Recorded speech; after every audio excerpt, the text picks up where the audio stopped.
Surat metro કામગીરીનો વિરોધ metro વિભાગે વિશ્વાસઘાત કર્યાના બેનરો સાથે વિરોધ પ્રદર્શન સંપૂર્ણ રોડ ખુલ્લો આપો અથવા તો નક્કી થયેલું વળતર આપો વેપારીઓ સુરતના ભાગલ વિસ્તારમાં મેટ્રોની કામગીરી છેલ્લા ઘણા સમયથી ચાલી રહી છે, જેને કારણે વેપારીઓના રોજગારી ઉપર ખૂબ મોટો પ્રશ્ન સર્જાયો છે.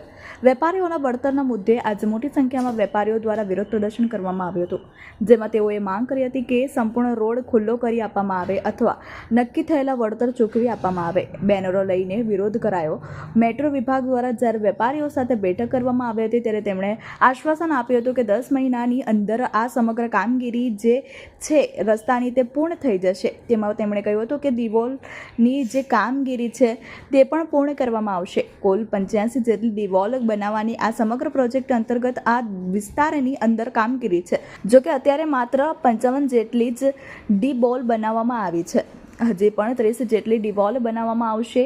અત્યાર સુધીની જે કામગીરી થઈ છે તેમાં જેટલો સમય લાગ્યો છે તેના અંદાજ મૂકતા બાકીની જે ચીજ ડી-બોલ બનાવવાની છે તેના માટેનો ટાઈમ પણ ખૂબ વધારે જાય છે તેમ છે. વેપારીઓ માની રહ્યા છે કે આ કામગીરી પૂર્ણ થવાને હજી ઘણો સમય લાગશે, પરંતુ મેટ્રો દ્વારા હવે વળતર આપવાની ના પાડવામાં આવી રહી છે. રસ્તો ખુલ્લો કરી આપો અથવા વળતર આપો. વેપારી સ્થાનિક વેપારી તોસીફભાઈએ જણાવ્યું હતું કે મેટ્રોના અધિકારીઓ સાથે અમારી ઘણી લાંબી ચર્ચા થઈ હતી, જેમાં મુખ્ય અધિકારીઓ અમારી સાથે બેઠા હતા. ત્યારે તેમણે કહ્યું હતું કે 10 મહિનાની અંદર આખો રસ્તો ખુલ્લો કરી દેવામાં આવશે, કારણ કે ઇલેક્શનનું વર્ષ પણ આવી રહ્યું છે.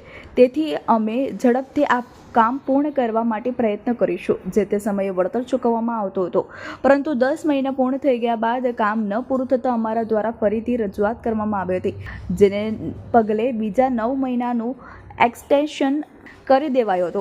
9 મહિના પૂર્ણ થઈ ગયા બાદ પણ કોઈ કામગીરી સંપૂર્ણ રીતે પૂર્ણ ન થતાં અમારી સ્થિતિ ખૂબ જ ખરાબ થઈ ગઈ હતી. જોકે હવે મેટ્રોના અધિકારીઓ પોતાની વાત ઉપર અડંગ રહ્યા નથી અને તેઓ હજી રસ્તો ખુલ્લો કરી આપતા નથી. અમારું જો વળતર છે તે પણ આપવાની સ્પષ્ટતા સાથે પાડી દીધી છે, તે જેના અમને ઉગ્ર વિરોધ છે. મારું નામ ધર્મેશભાઈ બોધાનવાલા છે. હું ટાવરોનો વેપારી છું. મારી શોપ છે ટાવર ઉપર, કેટલા વર્ષોથી જૂની છે. આ મેટ્રોના કારણે જે અમારો રસ્તો બંધ છે એનાથી અમને ઘણું નુકસાન થયું છે. એ લોકો જે અમને પહેલાં વળતર આપતા હતા એ અમારા નુકસાનના પ્રમાણમાં ઘણું નહીવત હતું, તો બી અમે ચલાવતા હતા કે અમારે મેટ્રો સાથે કોઈ વિરોધ નથી એના માટે. પણ અત્યારે એ લોકો જે 10 ફૂટનો રસ્તો આપવા માંગે છે એનાથી અમારું તંત્ર ઓર બગડી એવું અમને લાગે છે, કારણ કે કોઈ વાહન આવી શકે નહીં 10 ફૂટમાં, તો અમારો ધંધો કરવો કેવી રીતે? બીજું કે એ લોકો પહેલાં 10 મહિનાનો અમને 10 મહિનાનું એ લોકો એમઓયુ આપેલું હતું. અમે એ ટાઈમે એગ્રી થયેલા કે ભાઈ 10 મહિના ચાલશે, કંઈ વાંધો નહીં, આપ અમને રસ્તો આપજો.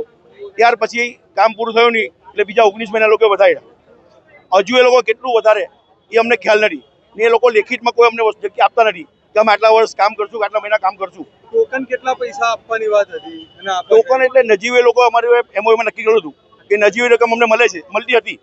અત્યારે હાલમાં બંધ છે. તે બી કેટલા સમયથી બંધ છે? એ 2 મહિનાથી બંધ છે. એક બાજુ સરકાર વિકાસની વાતો કરે છે અને આને કઈ રીતે તમે મૂલવો છો એ જ સમજ પડતી નથી. અમે બી શું કરીએ? અમે વિકાસ સાથે સમજ છે ત્યારે કે ભાઈ મેટ્રો બને સિટીમાં આપણે તો આપણો ઘણો વિકાસ થશે, પણ જો અગર માણસો જ નહીં રહેશે, મરી જશે, તો વિકાસને શું કરશું અમે? અમને એની સાથે કોઈ નથી આર્ગ્યુમેન્ટ નથી કે વિરોધ બી નથી.